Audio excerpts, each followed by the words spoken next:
But first, businesses today, no matter their size, are being advised to gain the maximum value for their enterprise infrastructure.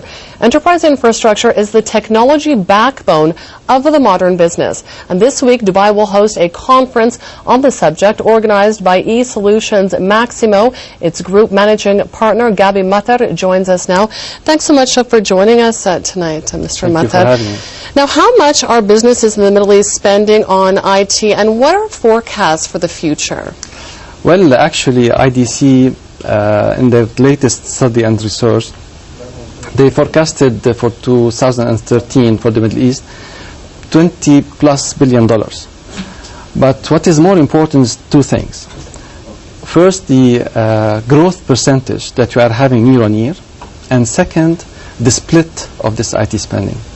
First of all, we are having 8.5% growth year on year compared to the worldwide IT spending in the average of 6%. The US in the range of 6.5%, Western Europe in the range of 2%. We are enjoying 8.5% hopefully forecast. The second is the split of this $20 billion. It is mainly on, definitely you have it three categories, hardware, software and services.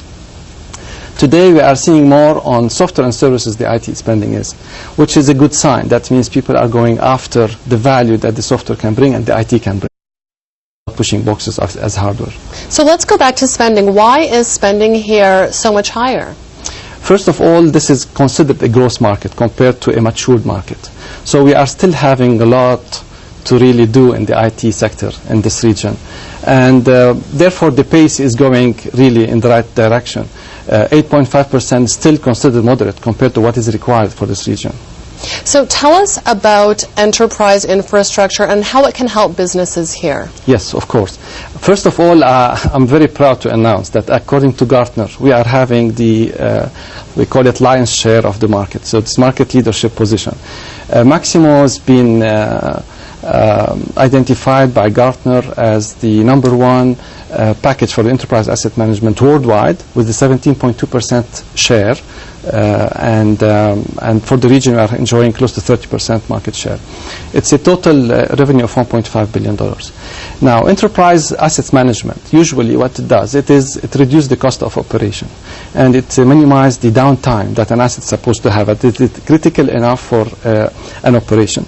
Let me give you an example, a very simple example that can be probably much easier to explain.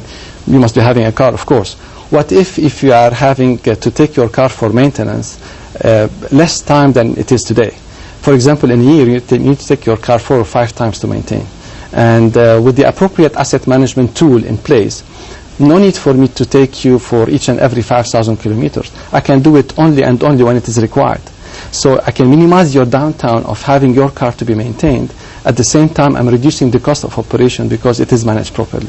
So it's an initial investment, but as you know, many businesses in this region are SMEs and they do want to see returns on investments. So what are your projections for returns on investments for these types of businesses? Yes, of course. First of all, we had, part of our support to our existing client base is to really bring them together all under one roof. In order to really exchange the information. This is why we are having this conference on April 9th until 11th. It's a 3 days conference. What we do in this conference, we have all these users communicating with each other, what are the way of them implementing Maximo. And second, they can talk to the industry experts and see exactly what are the best practices worldwide. And third, they can have what are the Maximo roadmap and what are the new functionality that they are supposed to happen.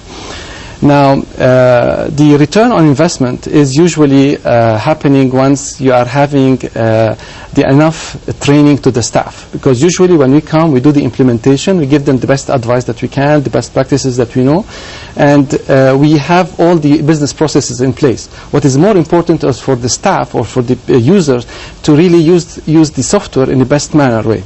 Now, if they can reduce the labor, they can increase the labor utilization, they can reduce the inventory, the capital needed to have the inventory and the space, and they can have as well reduction in cost of operation. And if I manage to have your production line maximizing the uptime of it, definitely the revenue is going to increase because you'll be able to sell more. So the revenue is up, the cost is down, and this is the return is there. So case studies are obviously quite essential in your business. Tell us a bit about case studies and how you use them. They are crucial. And out of the 25 presentations that you are having, there are almost 14 presenters from the clients themselves. They are talking about what they have achieved. And the case studies are crucial for us because we walk the talk. So we don't just tell this is how much margin you are going to get more, or this is how much percentage of reduction of cost. It is more, it has been proven, we show it based on our clients that we have. Okay, Gaby Matar, thanks very much for joining us tonight. Thanks for having me.